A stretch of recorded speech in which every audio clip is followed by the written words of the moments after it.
ആശ്വാസം നേടാം. ഹൃത്തിനുള്ളിൽ ജീവൻ നൽകും വചനം, തിരുവചനം.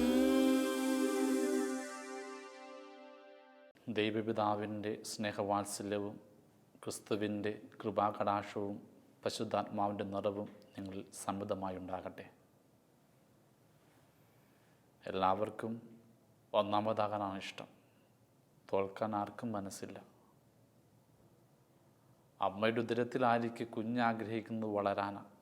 അമ്മയെ തിന്ന കുഞ്ഞ് വളരുന്നത്. പുറത്ത് വന്നു കഴിയുമ്പോഴും മാതാപിതാക്കളും പ്രിയപ്പെട്ടവരും ഗുരുജനവും അവനെ വളർത്തുന്നത് ഒന്നാമതാകാനാണ്. ഏത് മേഖലയും മത്സര മേഖലകളാണ്.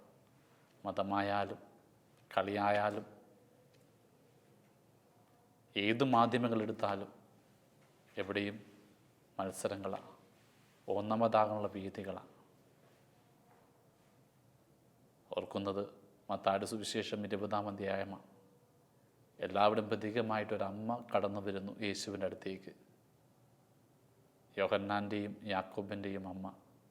എന്നിട്ട് അമ്മ യേശുവിനോട് പറയുകയാണ്, നീ അധികാരത്തിൽ പ്രവേശിക്കുമ്പോൾ നിൻ്റെ ഇടത്തും വലത്തും ഇരിക്കാൻ ഇവർക്ക് അവകാശം കൊടുക്കണം.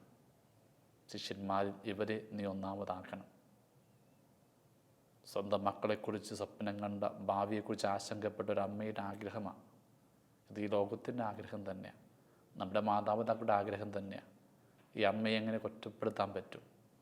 നല്ലൊരമ്മ മക്കൾ വളരണമെന്നും ഒന്നാമതാകണമെന്നും ആഗ്രഹിക്കുന്നു. സത്യത്തിൽ ഇതെല്ലാവരുടെയും ആഗ്രഹം തന്നെയാണ്. യോഹന്നാൻ്റെയും യാക്കോബിൻ്റെയും മാത്രം ആഗ്രഹമല്ല, കൂടെ ഉണ്ടായിരുന്ന എല്ലാ ശിഷ്യന്മാരുടെയും ആഗ്രഹം ഇത് തന്നെയായിരുന്നു. മാർക്കോസിൻ്റെ സുവിശേഷം 9-ാം അധ്യായത്തിൽ നാം കാണുന്നുണ്ട്, ശിഷ്യന്മാർ വഴിയിൽ വെച്ച് തർക്കിച്ചു അവരിൽ ആരാണ് ഒന്നാമതെന്ന്. വീട്ടിലെത്തിയപ്പോൾ യേശു ചോദിച്ചു, വഴിയിൽ വെച്ച് നിങ്ങൾ എന്തിനെക്കുറിച്ചാണ് തർക്കിച്ചതെന്ന്. അവരൊന്നും പറഞ്ഞില്ല. കാരണം അവർ തർക്കിച്ചത് അവരിൽ ആരാ ഒന്നാമതെന്നതിനെക്കുറിച്ചായിരുന്നു. അപ്പോൾ അവരെ നോക്കി യേശു പറഞ്ഞു, നിങ്ങളിൽ ഒന്നാമതാൻ ആഗ്രഹിക്കുന്നവൻ ഏറ്റവും അവസാനത്തവനാകണം. യജമാനനാകാൻ ആഗ്രഹിക്കുന്നവൻ ദാസനാകണം.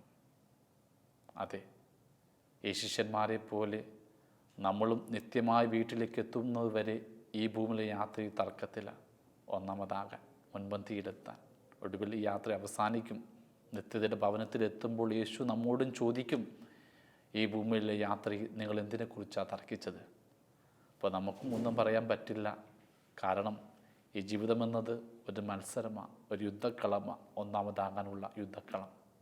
അപ്പോൾ തോറ്റവർ, വിനീതരായവർ, ദാസരായവർ സ്വർഗത്തിൽ ഒന്നാം സ്ഥാനം കരസ്ഥമാക്കുമ്പോൾ ഈ ഭൂമിയിൽ പോർവിളിയുമായി നടന്ന നമ്മളൊക്കെ താഴേക്ക് പോകും.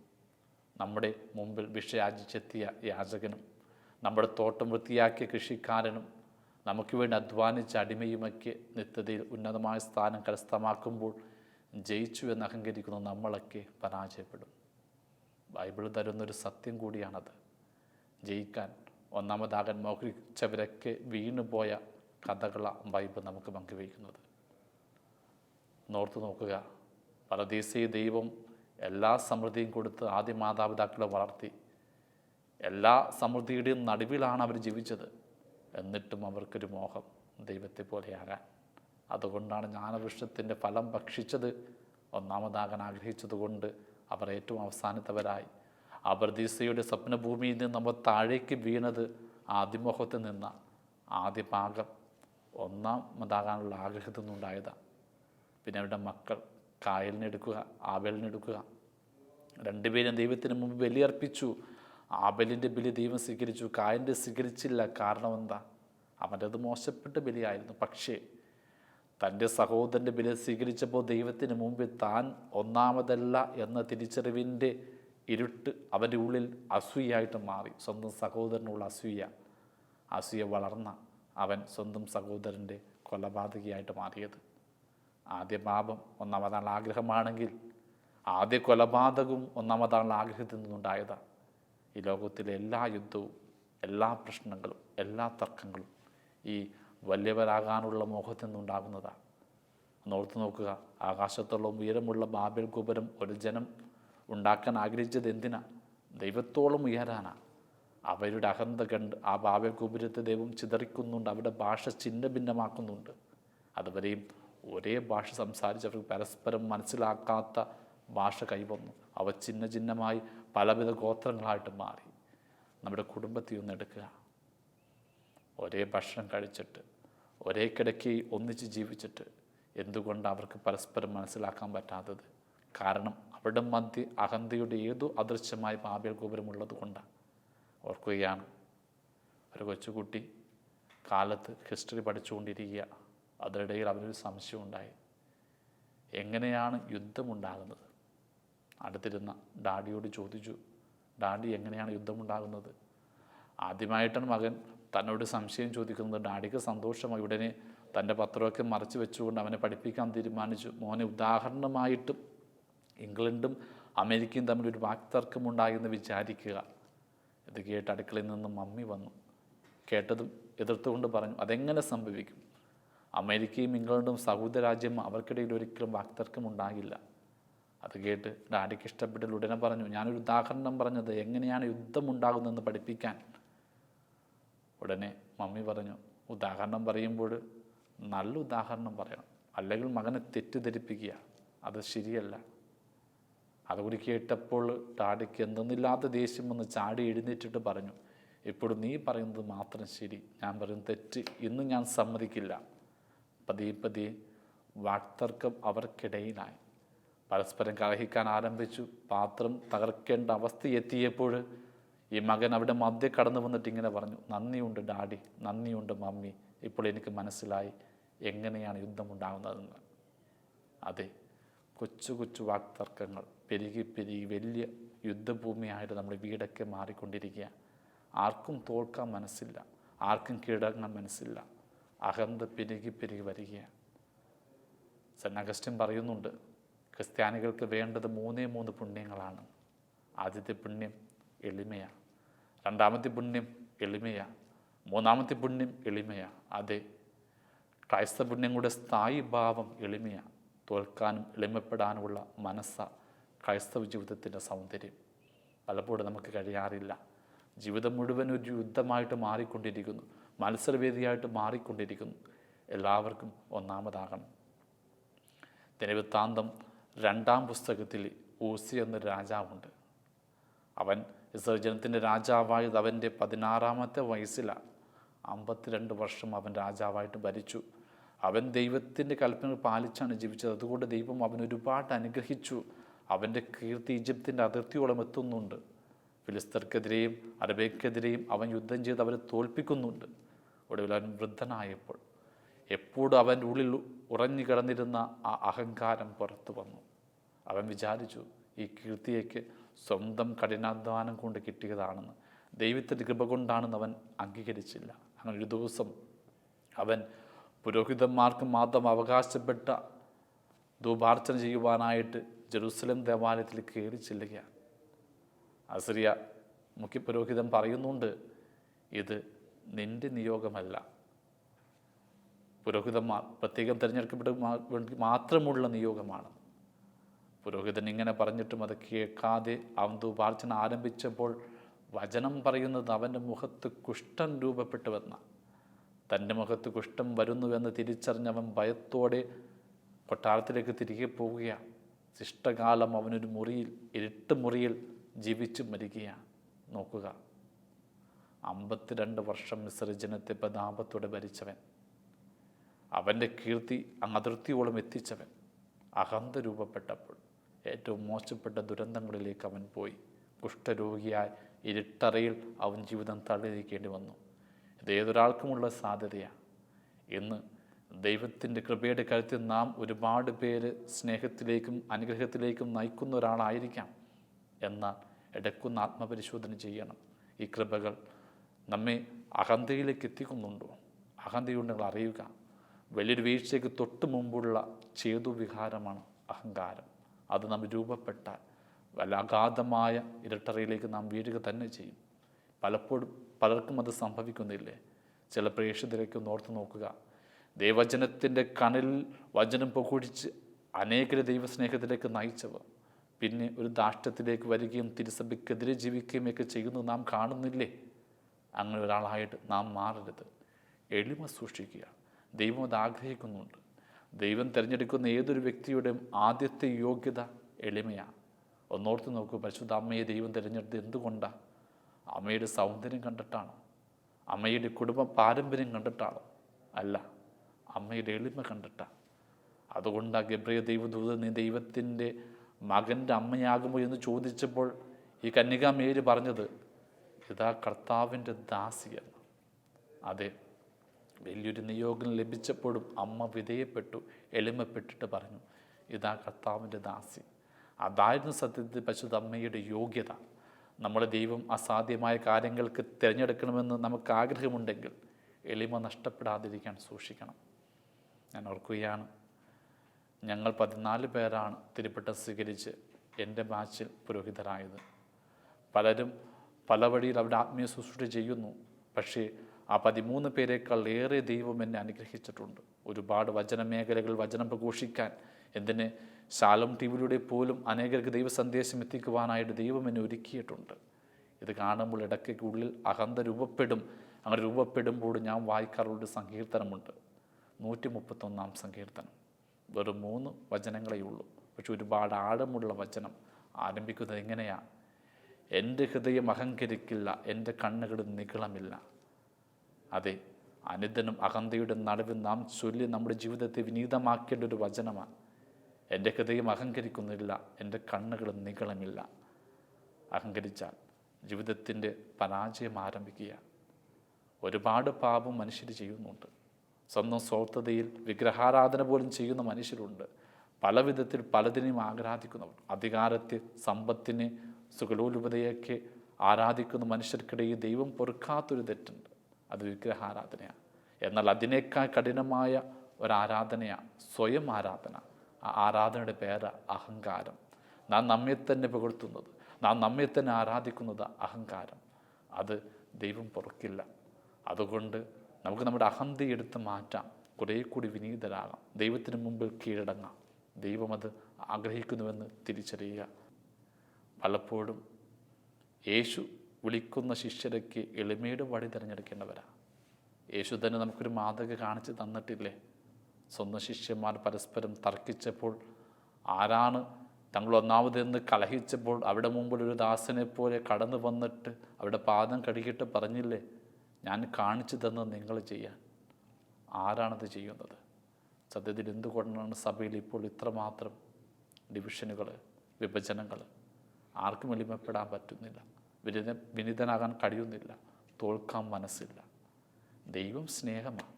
അതുകൊണ്ട് ദൈവം പലപ്പോഴും തോറ്റു തന്നിട്ടുണ്ട്. ഒന്ന് ഓർത്തു നോക്കുക, ആദവും ഹവ്വായും ജ്ഞാനവൃക്ഷത്തിൻ്റെ ഫലം ഭക്ഷിച്ച് പർദീസയിൽ നിന്ന് താഴേക്ക് പോയപ്പോൾ തോറ്റത് അവരൊന്നുമല്ല, ദൈവം തന്നെയാണ്. കായൽ സ്വന്തം സഹോദരൻ്റെ രക്തം വീണ മണ്ണിൽ നിന്നുകൊണ്ട് ഞാൻ സഹോദരൻ്റെ കാവൽക്കാരനാണോ എന്ന് ചോദിച്ചപ്പോൾ തോറ്റത് ദൈവം തന്നെയാണ്. ആകാശത്തോളം ഉയരമുള്ള ബാബിലും ഗോപുരം സൃഷ്ടിച്ച് ആ ജനം ദൈവത്തെ വെല്ലുവിളിച്ചപ്പോഴും ദൈവം തോറ്റുപോവുകയായിരുന്നു. എന്നോർത്ത് നോക്കുക, ആ ശിഷ്യന്മാർ മുഴുവനും പരസ്പരം ഒന്നാമതായി കലഹിച്ചപ്പോൾ അവിടെ മുമ്പ് വിനീതനായി പാദം കഴുകിയ ക്രിസ്തു സ്വയം തോറ്റുകൊടുക്കുകയായിരുന്നില്ലേ? കുരിശിൽ കിടന്നുകൊണ്ട് തന്നെ മുറിവേൽപ്പിച്ചവർക്ക് വേണ്ടി പ്രാർത്ഥിച്ചുകൊണ്ട് ക്രിസ്തു വീണ്ടും വീണ്ടും തോറ്റു. ഒറ്റുകാരനായ യുദാസിനെ സ്നേഹിത എന്ന് വിളിച്ചുകൊണ്ട് ക്രിസ്തു വീണ്ടും തോറ്റു. ഓരോ പ്രാവശ്യവും അവൻ തോറ്റപ്പോൾ, അവൻ വിനീതനായപ്പോൾ അവൻ്റെ സ്നേഹമാണ് പുറത്തു വന്നത്. ജയിക്കുമ്പോഴല്ല, തോൽക്കുമ്പോഴാണ്, എളിമപ്പെടുമ്പോഴാണ് ഒരുവൻ്റെ സ്നേഹം പുറത്തു വരുന്നത്. അതെ, ദൈവം സ്നേഹം കൊണ്ട് ശൂന്യനായ സ്വയം ഈ ഭൂമിയിലേക്ക് വന്നു, കാല് തൊഴുത്തി പിറന്നു, ഏറ്റവും മോശപ്പെട്ട മരണത്തിലൂടെ കടന്നുപോയി നിത്യതയിലെത്തി. അവൻ്റെ ജീവിതം പറയുന്നത് തോൽക്കാനാ, എളിമപ്പെടാനാ, വിനീതനാകാനാ. അഹന്ത നമ്മുടെ എല്ലാ കൃപകളും നഷ്ടപ്പെടുത്തുമെന്ന് തിരിച്ചറിയുക, കുറേ കൂടി വിനീതരാകുക. ഓർക്കുകയാണ് സ്നാപക യോഹന്നാൻ ദൈവം പ്രത്യേകം തിരഞ്ഞെടുക്കപ്പെട്ട മനുഷ്യനായിരുന്നു. അവൻ്റെ ജീവിതത്തിൽ ഒരുപാട് ആശ്ചര്യകരമായ സംഭവങ്ങൾ ഉണ്ടാകുന്നുണ്ട്. യേശുവിന് ശിരസ് ജലമൊഴിച്ച് സ്നാനപ്പെടുത്താൻ കൃപ കിട്ടിയവൻ, ദൈവം സ്വർഗം തുറന്ന് അരുളപ്പാടുകൾ നൽകുന്നത് കേൾക്കാൻ ഭാഗ്യമുണ്ടാവൻ, പരിശുദ്ധാത്മാവ് പ്രാവായിട്ട് ഇറങ്ങി വന്ന് കണ്ട് കണ്ണിറഞ്ഞവൻ, അവൻ്റെ വാക്കിൻ്റെ മൂർച്ച കണ്ടിട്ട് പലരും അവനോട് ചോദിക്കുന്നുണ്ട്, നീയാണോ വരാനിരിക്കുന്നവൻ? പക്ഷെ അവൻ പറഞ്ഞു, വരാനിരിക്കുന്നവൻ്റെ ചെരുപ്പിൻ്റെ വാറഴിക്കാൻ പോലും എനിക്ക് യോഗ്യതയില്ല. ഇതാണ് എളിമ. അവന് വേണമെങ്കിൽ പറയാമായിരുന്നു, ഞാനാണ് വരാനിരിക്കുന്നവനെന്ന്. എങ്കിൽ ജനം അവനെ അനുഗമിക്കുമായിരുന്നു. എന്നിട്ടും അവൻ എളിമപ്പെട്ടു. ക്രിസ്തുവിന് മുമ്പിൽ അവൻ പറഞ്ഞു, ഇവൻ്റെ ചെരുപ്പിൻ്റെ വാറഴിക്കാൻ പോലും എനിക്ക് യോഗ്യതയില്ല എന്ന്. ഇതാണ് ലാളിത്യം, ഇതാണ് എളിമ. നമ്മൾ എന്ത് നന്മ ചെയ്താലും അത് ഫോട്ടോ സഹിതം പത്രത്തിൽ വരണമെന്ന് ആഗ്രഹിക്കുന്നവരല്ലേ എളിമയുള്ളവർ. താൻ ചെയ്യുന്ന നന്മ പോലും മറച്ചു വയ്ക്കും. ലോഞ്ചിയൂസ് എന്നൊരു മരുഭൂമിയിലെ സന്യാസിയെക്കുറിച്ച് ഓർക്കുകയാണ്. രോഗശാന്തി വരമുണ്ടായിരുന്നൊരു കൃപയുള്ള സന്യാസിയാണ്. അദ്ദേഹത്തെക്കുറിച്ച് കേട്ട് ക്യാൻസർ രോഗമുണ്ടായിരുന്നൊരു അമ്മ കാണാൻ വന്നു. മരുഭൂമിയിലൂടെ യാത്ര ചെയ്ത് ലോഞ്ചിയൂസിൻ്റെ അടുത്തേക്ക് പോവുകയാണ്. എന്നാൽ അതിർത്തിയിൽ വെച്ച് വരം വെട്ടുന്ന ഒരു സന്യാസിയെ കാണുകയാണ്. സത്യത്തിൽ അത് ലോഞ്ചിയൂസ് ആയിരുന്നു. എന്നാൽ അമ്മയ്ക്കറിയില്ലായിരുന്നു. അമ്മ ചോദിച്ചു, രോഗശാന്തി വരമുള്ള ലോഞ്ചിയൂസിനെ കുറിച്ച് അങ്ങ് കേട്ടിട്ടുണ്ടോ എന്ന്. അയാൾ പറഞ്ഞു, കേട്ടിട്ടുണ്ട്. എന്തിനാണ് പോകുന്നതെന്ന് ചോദിച്ചു. എൻ്റെ ക്യാൻസർ രോഗം മാറാനാണെന്ന് പറഞ്ഞു. ഉടനെ ലോഞ്ചിയൂസ് പറഞ്ഞു, ആ കള്ളസന്യാസിയുടെ അടുത്തേക്കൊന്നും പോകണ്ട, ദൈവത്തോട് പ്രാർത്ഥിച്ച് തിരിച്ചു പോവുക. ദൈവം അമ്മയെ അനുഗ്രഹിക്കും, രോഗസൗഖ്യമുണ്ടാകും. ലോഞ്ചിയൂസാണ് പറഞ്ഞത്. അതുകൊണ്ട് തന്നെ ആ രോഗം മാറി. എന്നാൽ ഇത് പറഞ്ഞ് ലോഞ്ചിയൂസാണെന്നറിയാതെ തന്നെ അമ്മ വീട്ടിലേക്ക് തിരികെ പോയി. നോക്കുക, അനുഗ്രഹം കിട്ടി. പക്ഷെ ഒരിക്കൽ പോലും അത് ചെയ്തത് ഈ ലോഞ്ചിയൂസാണെന്നറിയാതെ തന്നെ അമ്മ തിരികെ പോവുകയായിരുന്നു. ഇതാണ് നന്മ. ഒരു നന്മ ചെയ്തിട്ട് അത് നാമാണ് ചെയ്തതെന്നറിയാതെ പിന്മാറാനാകണം. ദൈവം ചെയ്തതാണെന്ന് അംഗീകരിക്കാനാകണം. മദർ തെരേസയുടെ ജീവിതത്തിൽ സംഭവിച്ചത് തന്നെയല്ലേ. കൽക്കറ്റയുടെ തെരുവിലേക്ക് അമ്മ ഇറങ്ങിയപ്പോൾ കൈവശം 5 രൂപ. ദൈവത്തിൻ്റെ കരുത്തിൽ സേവനത്തിന് മാർഗത്തിലൂടെ അമ്മ ചലിച്ചു. മിഷണറി ഓഫ് ചാരിറ്റി എന്ന സംരംഭം തുടങ്ങി. ഒരുപാട് പേർ അമ്മയുടെ പിന്നാലെ വന്നു. ആ സേവന ലോകത്തിൻ്റെ അതിർത്തിയോളം എത്തി. അനേകം വൃദ്ധമന്ദിരങ്ങളും അനാഥാലയങ്ങളുമൊക്കെ രൂപപ്പെട്ടു. ഒടുവിൽ അമ്മയുടെ സേവനം കണ്ട് ലോകം അനുമോദിച്ചു. നോബൽ സമ്മാനം കിട്ടി. ഒടുവിൽ അതുമായിട്ട് ഇറങ്ങി വന്നപ്പോൾ ഒരു പത്രക്കാരൻ ചോദിച്ചു, അമ്മയ്ക്ക് എങ്ങനെ ഇതിന് കഴിഞ്ഞു? ചിരിച്ചുകൊണ്ട് അമ്മ പറഞ്ഞു, ഞാനൊന്നും ചെയ്തില്ല. കാരണം എൻ്റെ കൈവശം 5 രൂപയുണ്ടായിരുന്നുള്ളൂ. ചെയ്തത് മുഴുവൻ ക്രിസ്തുവാണ്. നോക്കുക, ഒരായുസ് മുഴുവൻ സേവന ജീവിതത്തിലേക്ക് സ്വയം വിട്ടുകൊടുത്തിട്ട് അഹോരാത്രം അധ്വാനിച്ചിട്ട് ഒന്നും ഞാനുള്ള ചെയ്തത് ക്രിസ്തുവാണെന്ന് പറഞ്ഞ എളിമയാണ് മദർ തെരേസയുടെ ഏറ്റവും വലിയ വിശുദ്ധി. ക്രിസ്തു ആഗ്രഹിക്കുന്നുണ്ട് കുറേ കൂടി എളിമയെ ജീവിക്കാൻ. ഈ ലോകം ഒരുപാട് പേര് അഹന്തയിൽ ജീവിക്കുന്ന കിടമത്സരമാക്കി മാറ്റിക്കൊണ്ടിരിക്കുക. എന്നാൽ തോൽക്കാൻ നമുക്ക് കഴിയണം, വിട്ടുകൊടുക്കാൻ നമുക്കാകണം. ക്രൈസ്തവ പുണ്യത്തിൽ ഏറ്റവും പ്രധാനപ്പെട്ടതാണ് എളിമ. തോൽക്കാൻ മനസ്സുണ്ടെങ്കിൽ പതിയെ ദൈവത്തിന് മുമ്പ് നാം ശ്രേഷ്ഠരാകും. സ്നാപയോഹന്നാൻ ഇവൻ്റെ ചെരുപ്പിൻ്റെ വാഴടിക്കാൻ എനിക്ക് യോഗ്യതയില്ലെന്ന് പറഞ്ഞപ്പോഴാണ് അവൻ നോക്കി യേശു പറഞ്ഞത്, ഇവൻ പ്രവാചകന്മാർ ഒന്നാമതാണെന്ന്. ഈ ഭൂമിയിൽ തോൽക്കുമ്പോൾ, വിധേയപ്പെടുമ്പോൾ നാം സ്വർഗത്തിലാണ് ശ്രേഷ്ഠരായിട്ട് മാറുന്നത്. ഒന്നാമതാകാൻ ആഗ്രഹിക്കുന്നുവെങ്കിൽ നിങ്ങൾ ഏറ്റവും അവസാനത്തവനാകണമെന്ന ക്രിസ്തു നമ്മെ ഓർമ്മിപ്പിക്കുന്നത്. അതെ, ഈ ഭൂമിയിൽ കുറേ കൂടി നമുക്ക് വിട്ടുകൊടുക്കാം, ക്ഷമിക്കാം, തോൽക്കാം. എളിമയെന്ന ആയുധം നമുക്ക് ധരിക്കാം. നിശ്ചയമായും നിത്യത നമുക്ക് വേണ്ടി കാത്തുവെക്കുന്നത് കുറേ കൂടി ശ്രേഷ്ഠമായ പദവികളാണ്. പലപ്പോഴും അഹങ്കാരമുണ്ടെങ്കിൽ നമ്മുടെ നന്മ പോലും ചിതറിക്കപ്പെടുമെന്ന സത്യം നാം മനസ്സിലാക്കണം. അതെ, ഒരു വിശുദ്ധനായ മനുഷ്യൻ എന്നും പ്രഭാതത്തിൽ അവൻ ഉണർവോടെ പ്രാർത്ഥിക്കാറുണ്ട്. ഒരു ദിവസം അവൻ ഉറങ്ങിപ്പോയി. എന്നാൽ പ്രാർത്ഥന സമയമായപ്പോൾ ആരും അവനെ വിളിച്ചുണർത്തിയിട്ട് പറഞ്ഞു, നീ പ്രാർത്ഥിക്കുക സമയമായെന്ന്. ഉണർന്നപ്പോൾ തന്നെ വിളിച്ചുണർത്തിയ ഒരു കറുത്ത രൂപമാണെന്ന് കണ്ടപ്പോൾ നീ ആരാണെന്ന് അയാൾ ചോദിച്ചു. അപ്പോൾ ഉണർത്തിയവൻ പറഞ്ഞു, ഞാൻ ആരാണെന്ന് നീ അറിയുന്നത് എന്തിനാ? പ്രാർത്ഥിക്കാനാണ് നിന്നെ വിളിച്ചുണർത്തിയത്. നീ പ്രാർത്ഥിക്കുക, അത് നല്ലൊരു കാര്യമല്ലേ. എന്നാൽ ആ കറുത്ത രൂപത്തിൻ്റെ ശിരസ് 2 കൊമ്പ് കണ്ടപ്പോൾ ആ വിശുദ്ധൻ ചോദിച്ചു, ഞാൻ വിചാരിക്കുന്നു നീ ഒരു പിശാചാണെന്ന്. പിശാച് ചെയ്യുന്ന പ്രവൃത്തിയൊന്നുമല്ല നീ ചെയ്യുന്നത്. നീ എന്നെ വിളിച്ചുണർത്തിയെങ്കിൽ അതിൻ്റെ പിന്നിൽ എന്തോ ഉണ്ട്. നീ സത്യം പറഞ്ഞാൽ മാത്രമേ ഞാൻ പ്രാർത്ഥിക്കൂ. അപ്പോൾ ആ 2 രൂപം പറഞ്ഞു, ഇന്നും നീ പ്രഭാതത്തിൽ പ്രാർത്ഥിക്കാറുണ്ട്. ഇന്ന് നീ പ്രാർത്ഥിക്കാതെ ഉറങ്ങിപ്പോയി അതിനെക്കുറിച്ച് നീ മനസ്തപിക്കും, വീണ്ടും വിചാരമുണ്ടാകും. എന്നാൽ എന്നും നീ പ്രാർത്ഥിച്ചാൽ കുറേ വർഷങ്ങൾ കഴിയുമ്പോൾ നിനക്ക് തോന്നും നീ പെർഫെക്റ്റാണ്, നീ പൂർണ്ണനാണെന്ന്. അപ്പോൾ നീ അഹന്തയോടെ പ്രാർത്ഥിക്കും. സത്യത്തിൽ വീഴുന്ന ഇടറുന്ന പാപിയുടെ പ്രാർത്ഥനയാണ് അഹന്ത നിറഞ്ഞവൻ്റെ പ്രാർത്ഥനയേക്കാൾ ദൈവം സ്വീകരിക്കുന്നത്. സത്യമല്ലേ? ചുങ്കക്കാരനും ആ ഫരിസേയനും ദേവാലയത്തിൽ പ്രാർത്ഥിക്കാൻ വന്ന രംഗം നാം ഒന്ന് ഓർത്തു നോക്കുക. ഫരിസേയൻ താൻ ചെയ്ത നന്മയെക്കുറിച്ച് അഹങ്കരിച്ച് ആ ചുങ്കക്കാരൻ്റെ കുറ്റം വിധിച്ചുകൊണ്ട് പ്രാർത്ഥിച്ചു. എന്ന് ചുങ്കക്കാരനാകട്ടെ ദൈവത്തെ നോക്കാൻ പോലും ഭയപ്പെട്ടുകൊണ്ട് വിനീതനായി ശിരസ് നമിച്ച് തൻ്റെ പാപങ്ങൾ ഏറ്റുപറഞ്ഞ് പ്രാർത്ഥിച്ചു. രണ്ടുപേരും ദേവാലയം വിട്ട് പുറത്തേക്ക് പോയപ്പോൾ ആരുടെ പ്രാർത്ഥന ദൈവം സ്വീകരിച്ചത്? എളിമയുള്ളവൻ്റെ പ്രാർത്ഥന. അതെ, നമ്മുടെ പ്രാർത്ഥന ദൈവം സ്വീകരിക്കണമെങ്കിൽ നമുക്കും നമ്മുടെ ജീവിതത്തെ വിനീതമാക്കാം. ഇടറുന്ന നമ്മുടെ നിമിഷങ്ങളെക്കുറിച്ച് ഓർത്ത് നമുക്ക് ഏറ്റു പറയാം. സ്വർഗ്ഗരാജ്യത്തിൽ പ്രവേശിക്കാനുള്ള യോഗ്യത എളിമ എന്ന പുണ്യമാണ്, വിധേയപ്പെടാനുള്ള നന്മയാണ്. ദൈവത്തിൻ്റെ സന്നിധിയിൽ, മനുഷ്യരുടെ മുമ്പിൽ, സ്വന്തം കുടുംബത്തിൽ കുറേ കൂടി തോൽക്കുമ്പോൾ നമ്മുടെ ഉള്ളിലെ നന്മ പുറത്തു വരും, സ്നേഹം വിശാലമാകും. അതെ, ഇതാ ദൈവം ഏറ്റവും ചുരുങ്ങിയ തിരുവോസ്തി രൂപത്തിൽ കടന്നു വന്ന് നമ്മുടെ നാവിൽ ലയിച്ച് നമ്മുടെ ജീവിതത്തിൻ്റെ ഭാഗമാകുന്നു. ആ ദൈവം പറയുന്നു, ജീവിതം ഇങ്ങനെയാണെന്ന്. സ്വയം ലയിച്ച് മറ്റൊരു ജീവിതത്തിൽ ഇല്ലാതാകാം. പരമ എളിമയിൽ സംശുദ്ധമായി നമ്മുടെ ജീവിതത്തെ വിട്ടുകൊടുക്കാം. അതിനായി ദൈവം നമ്മളെ അനുഗ്രഹിക്കട്ടെ.